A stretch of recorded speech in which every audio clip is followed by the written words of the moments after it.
Hello Mark, I'm Lisa, and my Chinese name is Chen Yanru. My student number is S034135, and I'm a junior. I'm going to read Cassie Hall, Stories from a Home for Terminally Ill Children. I want to introduce you to some very wise kids that I've known, but first I want to introduce you to a camel. This is Cassie, a therapy camel visiting one of our young patients in her room, which is pretty magical. A friend of mine raises camels at his ranch in the Santa Cruz Mountains. He has about 8 of them, and he started 30 years ago because he thought horses were too mundane. John is an out-of-the-box thinker, which explains why the two of us have been such good friends all of our lives. Over the years, I've convinced him to shuttle those sweet furry beasts up to hang out with our sick kids from time to time. Talking to John, I was surprised to learn that camels have an average life expectancy of 40 to 50 years. The life expectancy of many of the children with whom I work is less than a year. This is a picture of the George Mark Children's House, the first pediatric palliative respite care center to open in the United States. I founded it in 2004 after years of working as a psychologist on pediatric intensive care units, frustrated with the undignified deaths that so many children experienced and their families had to endure. As I sat with families whose children were at the end of their lives, I was acutely aware of our surroundings. While the elevated train rumbled overhead on its track, quite literally the room reverberated with each passing train car. The lights on the ward were fluorescent and too bright. Monitors beeped, as did the elevator, noisily announcing its arrival. These families were experiencing some of the most excruciating moments of their lives, and I so wanted them to have a more peaceful place in which to say a last goodbye to their young daughters and sons. Surely, I thought, there must be a better spot than a hospital intensive care unit for children at the end of their lives. Our children's house is calm and nurturing. It's a place where families can stay together to enjoy quality time with their children, many of whom are there for respite stays, some with repeated visits over a span of many years. We call those kids our frequent flyers. Rather than the bright, noisy quarters of the hospital, their rooms are calm and comfortable, with actual living spaces for the families and a sanctuary of gardens and a wonderful outdoor playground with special structures for children with physical limitations. This sweet baby Lars came to us directly from a hospital intensive care unit. Imagine hearing the heartbreaking news that none of us would ever want to hear. His parents had been told that Lars had a brain anomaly that would keep him from ever swallowing, walking, talking, or developing mentally. Recognizing what little chance he had for survival, his parents chose to focus on the quality of time that they could spend together. They moved into one of our family apartments and treasured each day that they had, which were far too few.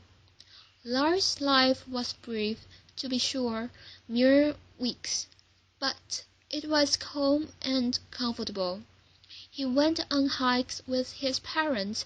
The time that he spent in the pool with our aquatic therapist lessened the seizures he was experiencing and helped him to sleep at night. His family had a peaceful place in which to both celebrate his life and mourn his death. It has been 5 years since Lars was with us, and in that time his family has welcomed a daughter and another son. They are such a powerful testament to the positive outcome that specialized children's hospice care can create. Their baby's physical discomfort was well managed, giving all of them the gift of time to be together in a beautiful place.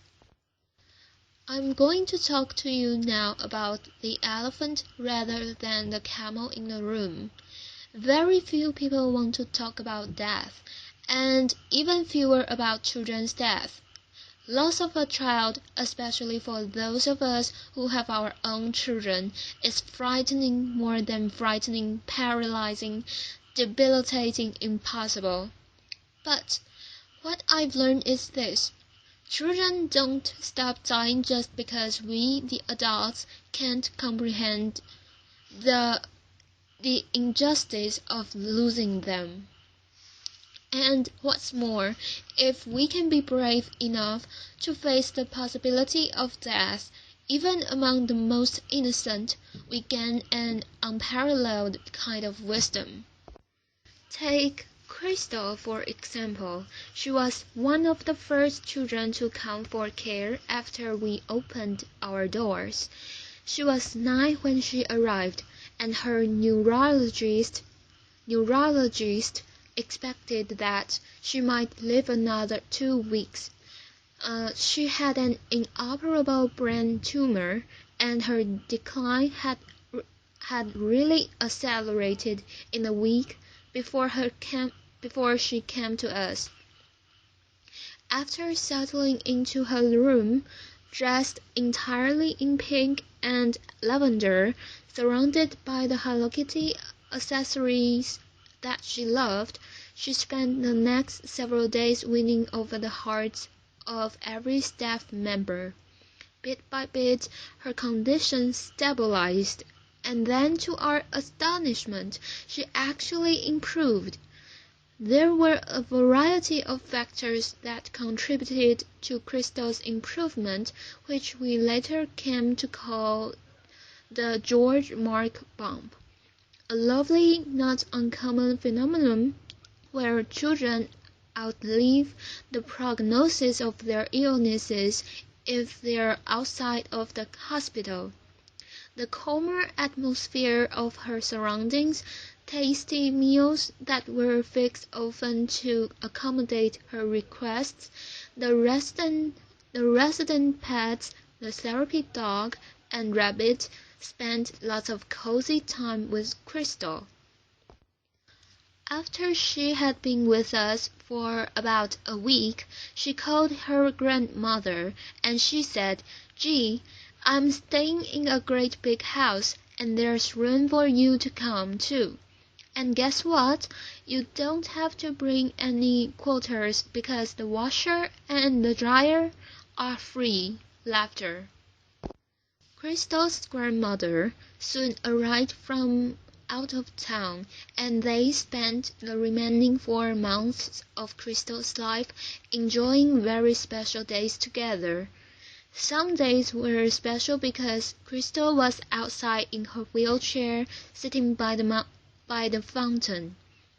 For a little girl who had spent most of the year earlier in a hospital bed, being outside counting hummingbirds made for an amazing time with her grandmother. grandma, and lots of laughter. Other days were special because of the activities that our child life specialist created for her.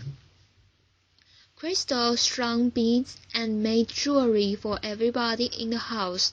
She painted a pumpkin to help decorate for Halloween. She spent many excited days planning her 10th birthday, which of course none of us thought she would ever see. All of us wore pink boas for the occasion, and Crystal, as you can see, queen for a day, wore a sparkling tiara. One hot morning I arrived at work and Crystal and her partner in crime, Charlie, greeted me. With some help, they had set up a lemonade and cookie stand outside the front door, a very strategic location.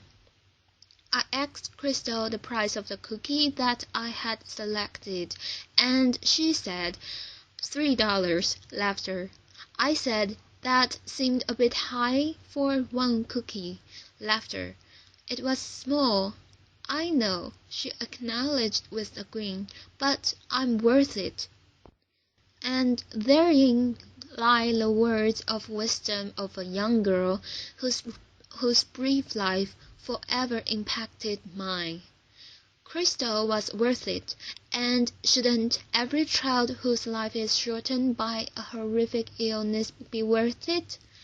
Together, all of us today can offer that same specialized care that Crystal received by recognizing that children's respite and hospice care is a critical component missing from our healthcare landscape. It's also interesting to note that we are able to provide this care at about 1/3 of the cost of a hospital intensive care unit, and our families don't see a bill. We are ever grateful to the supporters who believe in this important work that we are doing. The truth is that my colleagues and I and the parents and other family members who get to experience this special wisdom are in a unique position. There are only 2 freestanding pediatric hospices in the United States, although I'm happy to report that based on our model, there are 18 others under various stages of development. Applause. Still, most of the children who die in the United States every year die in hospital rooms, surrounded by beeping machines and anxious, exhausted adults who have no other option but to say goodbye under those harsh institutional lights and among virtual strangers. For comparison's sake, the United Kingdom, which is a country with about 1/5 the population of the United States and about half the size of the state of California, has 54 hospice and respite centers. Why is that? I've asked myself that question obviously many times. My best guess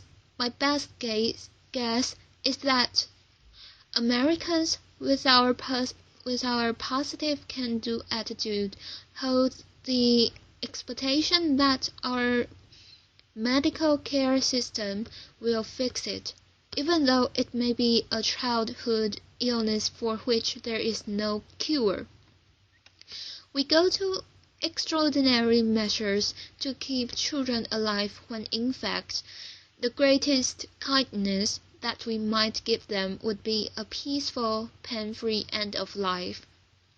The transition from cure to care remains a challenging one for many hospital physicians whose training has really been about saving lives, not about gently guiding the patient to the end of life.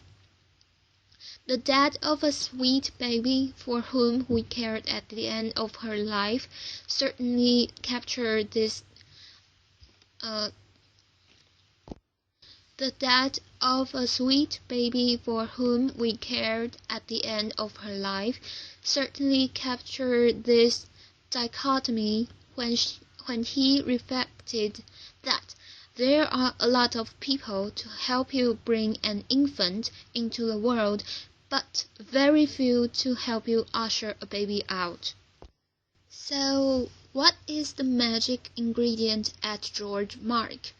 The complex medical diagnoses that bring our young patients to us mean that their lives have often been restricted, some to a hospital bed for long periods of time, others to wheelchairs, still others to intensive courses of chemotherapy or rehab. We make a practice of ignoring those limitations. Our default answer is yes, and our default question is, why not? That's why we took a young boy who wasn't going to live for another baseball season to Game 5 of the World Series. That's why we have a talent show put on by the staff and kids for family and friends. Who wouldn't be enchanted by a young boy playing a piano piece with his feet because his arms are atrophied? That's why we have a prom every year. It's pretty magical. We started the prom after hearing a dad lament that he would never pin a boutonniere on his son's tuxedo lapel. The weeks before the dance, the house is in a flurry, and I don't know who's more excited, the staff or the kids. Laughter. The night of the event involves rides in vintage cars, a walk on a red carpet into a great room, a terrific DJ and a photographer at the ready to capture pictures of these attendees and their families. At the end of the evening this year, one of our young, delightful teenage girls, Caitlin, said to her mom, "That was the best night of my whole life." And that's just the point. To capture the best days and nights, to abolish limitations, to have your default answer be yes and your default question be why not. Ultimately, life is too short, whether we live to be 85 years or just 8. Trust me, better yet, trust Sam. It's not by pretending that death doesn't exist that we keep the people, especially the little people that we love, safe. In the end, we can't control how long any of us lives. What we can control is how we spend our days, the spaces we create, the meaning and joy that we make. We cannot change the outcome, but we can change the journey. Isn't it time to recognize that children deserve nothing less than our most uncompromising bravery and our wildest imagination? Thank you. Applause.